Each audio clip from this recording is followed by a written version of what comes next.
छाया, मैं कुछ दिनों के लिए दूसरे शहर जा रहा हूँ। आकाश, कुछ दिन पहले तो हम यहाँ शिफ्ट हुए हैं और तुम फिर ऐसे अकेले छोड़कर काम से जा रहे हो। अरे तो नया शहर है, घूम आया करना, और मैं कॉल करता रहूंगा। ठीक है, मैं रोकूंगी तो रुकोगे थोड़ी ही। तुम फिर शुरू मत हो छाया, ये मेरा काम है। ठीक है, मैं अपना सामान लगा देती हूँ, बस अपना ख्याल रखना। आकाश अगली सुबह दूसरे शहर के लिए निकल गया।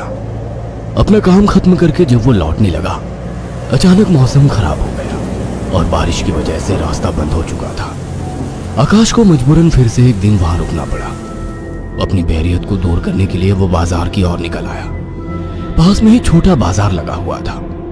आकाश आधा बाजार घूम चुका था, तभी वहीं उसे एक काफी बुजुर्ग आदमी निराश बैठा दिखा। उसके पास दो छोटी छोटी मूर्ति और एक थोड़ी बड़ी मूर्ति थी, जिस पर काफी अच्छी कारीगरी की हुई थी। बाबा, आप क्यों परेशान हो? कुछ नहीं बाबूजी, बस सुबह से कुछ भी नहीं बिका। अरे बाबा, परेशान ना हो। ये मूर्ति कितने की है?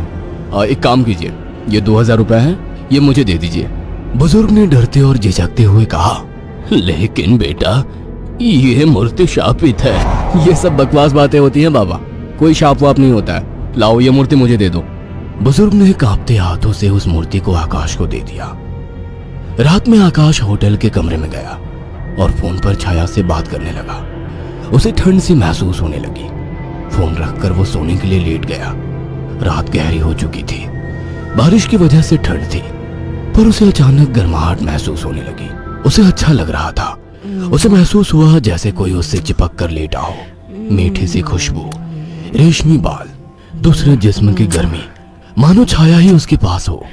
वो लगातार नींद में किसी के स्पर्श को महसूस कर रहा था। अचानक उसे अपने शरीर पर वजन महसूस हुआ। वो अचानक से उठकर बैठ गया। कमरे में बिल्कुल अंधेरा था। उस रूम की लाइट ऑन की तो देखा कमरा खाली था, कोई नहीं था।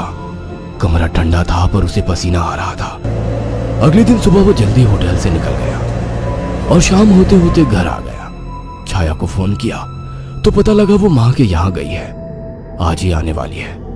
उसके पास डुप्लीकेट चाबी थी। उसने गेट खोला और अंदर गया। थोड़ी देर बैठने के बाद नहाने चला गया। उसे बाथरूम में जाने के बाद ऐसा लगा बाहर कोई है। वो जैसे ही निकला उसको कोई नजर नहीं आया। वो ऊपर गया और उसे एक परछाई नजर आई। कौन है? छाया, मजाक मत करो, मुझे ऐसा मजाक पसंद नहीं है। तभी दरवाजे की डोरबेल बजी। जाकर देखा तो छाया थी। आकाश उसे देखते ही खुश हुआ और उसे गले लगा लिया। तुम सही वक्त पर आ गई, मुझे लगा कोई ऊपर है। ऊपर कौन है? मेरी कोई सौतन ले आए हो क्या? कैसी बात करती हो? अच्छा छोड़ो, मैं कुछ खाने का बना लूं, फिर बात करते हैं। हाँ ये ठीक है, मुझे भी भूख लगी है। अच्छा ये देखो कितनी सुंदर मूर्ति है। खाने के बाद वो अपने दोनों कमरे में प्यार की बातें करते हुए अपने निजी पलों के आनंद में लीन होकर सो गए। मगर आधी रात को आकाश को वही खुशबू स्पर्श महसूस हुआ। उसे लगा छाया को आज ज्यादा ही प्यार आ रहा है और वो जो कर रही है करने दूं। छाया इस बार काफी उत्तेजित लग रही थी। आकाश को भी आनंद आ रहा था। अंधेरे में छाया ने आकाश के सारे कपड़े उतार दिए और पागलों की तरह उसके जिस्म को चूमने लगी। आकाश भी पूरी तरह से उत्तेजित हो गया था। छाया की गरम गरम सांसें आकाश को पूरी तरह से पागल बना दे रही थी और वासना का खेल चरम सीमा तक पहुंच गया। कुछ ही पलों का वासना का वेग लंबी लंबी और गहरी सांसों के बीच शांत हो गया। सुबह आकाश ने देखा छाया जाग चुकी थी। छाया चाय लेकर आकाश के पास आ गई। उठो, चाय पी लो। वह चाय के लिए उठा तो छाया बोल उठी, ये मूर्ति लेकर कब से सोने लगे तुम? अरे ये तो साइड में रखी थी, वहां बिस्तर में कैसे आ गई? आ गई होगी। एनीवे, चलो तैयार हो जाओ, ऑफिस जाओगे ना? लाओ, इस मूर्ति को मैं रख देती हूँ। थोड़ी देर बाद छाया कमरे में सफाई करने गई। वो काम में बिजी थी, पर उसे लगा जैसे मूर्ति उसे देख रही है। जैसे उसने मूर्ति की तरफ देखा, मूर्ति अपनी जगह जैसी थी वैसे ही रखी थी। छाया काम खत्म करके कमरे से निकलने को हुई तो अचानक मूर्ति गिर गई। छाया ने पलट के मूर्ति को उठाया। अचानक मूर्ति मुस्कुराई। छाया डर गई और मूर्ति हाथ से छूट गई। डरते डरते उसने मूर्ति को उठाया तो उसने देखा वो सामान्य थी। शैतान मूर्ति डराती है मुझे। ये कहकर उसने मूर्ति को अलमारी में रख दिया। काम खत्म कर छाया नहाने गई और जैसे ही उसने कपड़े उतारे और पानी का नल खोला गर्म पानी उस पर गिरा। वो चिल्ला उठी और बिना कपड़ों के बाहर निकलकर भाग आई। उसके जिस्म पर छाले हो चुके थे। उसने आकाश को फोन किया। आकाश तुरंत चला आया और उसको अस्पताल ले गया। आकाश ने ऑफिस से कुछ दिन की छुट्टी ले ली। छाया, ये सब कैसे हुआ? पता नहीं, नल से गर्म पानी अचानक निकला। मुझे सब अजीब सा लग रहा है, मानो मुझे कोई देख रहा हो। तुम आराम करो, मैं कुछ खाने को लेकर आता हूँ। छाया लेटी हुई थी। अचानक उसने ध्यान दिया, मूर्ति उसकी ही तरफ घूर रही थी। अचानक उसे याद आया कि मूर्ति को तो उसने अलमारी में रख दिया था। अचानक वो मूर्ति हिलने लगी। छाया चीख उठी। आकाश दौड़ता हुआ आया। क्या हुआ? ये मूर्ति अभी खुद चली थी। तुम्हारा वहम होगा छाया। मगर रात को आकाश को फिर से चुंबन के स्पर्श महसूस हुए। वो नींद में था और चाह के आंखें नहीं खोल पा रहा था, परंतु आकाश को चुंबन के स्पर्श उत्तेजित कर रहे थे। उसके मुंह से आवाजें निकल रही थी।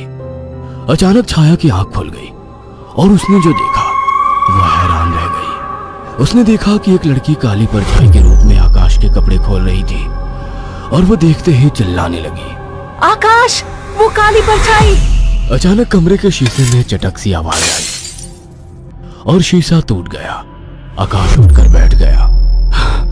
ये शीशा कैसे टूटा? और तुम चिल्लाई क्यों? आकाश, वो कोई काली आत्मा थी।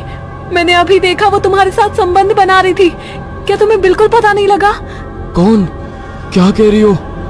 मुझे महसूस तो हुआ, पर मुझे लगा तुम हो। पागल हो क्या? ऐसी हालत में मैं संबंध बनाने की सोचूंगी? आकाश, वो एक काली परछाई थी, पर वो एक लड़की थी। तभी मुझे कल रात को जब ये सब महसूस हुआ तो मुझे कुछ अजीब सा लगा था। मुझे ऐसा होटल में महसूस हुआ कि जैसे मेरे पास कोई तो है। और अगले दिन मैं घर आ गया था। तब से जब भी सोता हूँ ऐसा कुछ होता है। मुझे लगता था कि तुम हो। तभी अचानक दोनों का ध्यान मूर्ति पर गया। आकाश ने तुरंत उस मूर्ति को बाहर फेंक दिया। कुछ दिन बाद छाया पानी पीने के लिए उठी। अचानक उसकी नजर फिर से ड्रेसिंग टेबल पर रखी मूर्ति पर पड़ी। अचानक उस मूर्ति ने काली परछाई का मुंह धारण कर लिया। छाया अचानक बेहोश हो गई। कुछ देर बाद उसकी आंखें खुली तो उसे सब सपने जैसा लग रहा था। अचानक वो किचन में चली गई। तभी वहां आकाश आ गया। अरे, पहले ठीक तो हो जाती। मैं तो ठीक हूँ। अच्छा। हाँ, आज तो मुझे एक अलग ही सुबह लग रही है। ओके, अब चलो आराम करो। मैंने तुम्हारे लिए कुछ दिन की छुट्टी ली है। अगर ऐसा है तो मुझे खूब प्यार करो। आज आकाश को छाया कुछ बदली बदली सी लग रही थी। खाने के वक्त भी छाया काफी अजीब तरीके से खा रही थी, जैसे वो बरसों से भूखी हो। छाया, क्या हुआ? आराम से खाओ। रात ठीक से खाया नहीं था ना, तो मुझे जोरों की भूख लग रही है। वैसे आज मीट बना काफी अच्छा है। गांव में अम्मा ने सिखाया था। अम्मा ने? कौन सी अम्मा ने? तुम तो कभी गांव गई ही नहीं। वो सब छोड़ो, सुनो ना, मेरा मन रोमांस का हो रहा है। तुम्हें लगता है ये सही वक्त है? प्यार करने का कोई वक्त नहीं होता। अचानक छाया आकाश से जाकर लिपट गई। उसके जिस्म को चूमने लगी। आकाश ने देखा छाया ने आज साड़ी भी अलग तरीके से बांधी थी। दोनों के बीच संभोग क्रिया होने लगी। दोनों काफी उत्तेजित थे। अचानक आकाश को फिर से छाया में वही खुशबू और स्पर्श महसूस हुआ। छाया आकाश को छोड़ने का नाम तक नहीं ले रही थी। आकाश को महसूस हुआ ये छाया नहीं है। आकाश ने एक झटके से छाया को धक्का दे दिया। रुक क्यों गए? प्यार करो मुझे, रुक क्यों गए?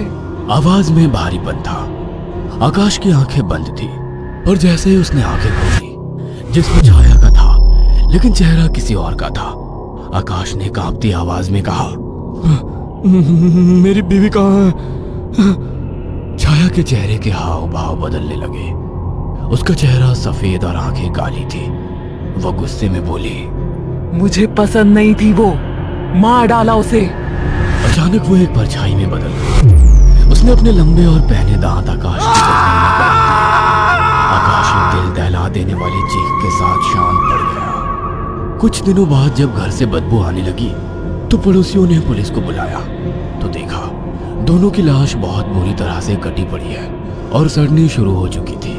पुलिस को लाशों के पास से वो मूर्ति मिली थी। हमारी ये कहानी पसंद आई हो तो इसे लाइक और शेयर करना ना भूलें।